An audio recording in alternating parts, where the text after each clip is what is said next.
आपण सिद्धचक्र विधानाची रचना कशी असते आणि त्याचे महत्त्व काय आहे हे थोडक्यात पाहूया। परम सुख परम आनंद जिथे आहे ते सिद्धपद, आणि हे सिद्धपद प्राप्त करून घेणारे सिद्ध भगवान, त्यांच्या गुणांचं वर्णन करण्यासाठी आणि सिद्धत्व प्राप्त होण्यासाठी अशा विधानाची रचना केली जाते। सिद्धचक्र विधान जैन धर्मियांमध्ये अष्टानिक पर्वामध्ये साजरं केलं जातं। हा समोर जो दिसतो आहे त्याला पट किंवा मांडला म्हटलं जातं। यावरती पहा, अत्यंत सुरेख पद्धतीने रचना केलेली आहे।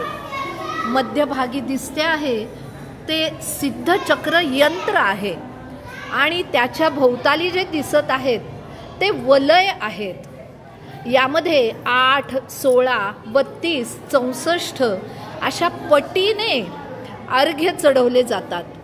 एकूण 8 दिवसामध्ये होणाऱ्या या विधानामध्ये 2040 अर्घ्य चढवले जातात।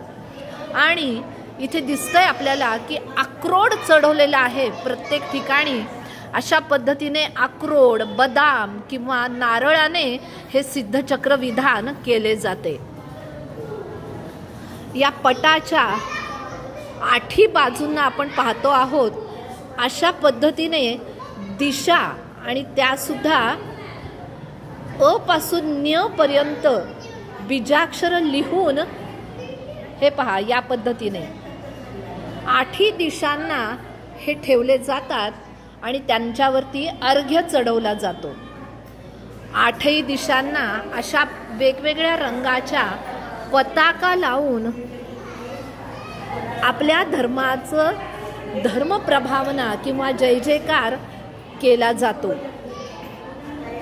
मुळात उद्देश काय आहे सिद्धचक्र विधान करण्याचा, तर प्रत्येक जीवाला अनंत सुखाची प्राप्ती व्हावी, त्यासाठी प्रत्येक जीवाला सिद्धपद प्राप्त व्हावं। पण त्यासाठी सिद्धांचे गुण किती आहेत, तसे तर अनंत आहेत, पण त्यातील काही गुणांचं वर्णन, विवेचन या सिद्धचक्र विधानाच्या प्रत्येक अर्घ्यामध्ये केलं जातं। प्रत्येक जैन धर्मीय श्रावक श्राविका हे विधान करून आपल्या आत्म्याला परम पवित्र बनवतो। असे हे सिद्धचक्र विधान ज्या ठिकाणी मुनी महाराज आरिका असतात त्या ठिकाणी तर केलंच जातं, पण इतर ठिकाणीही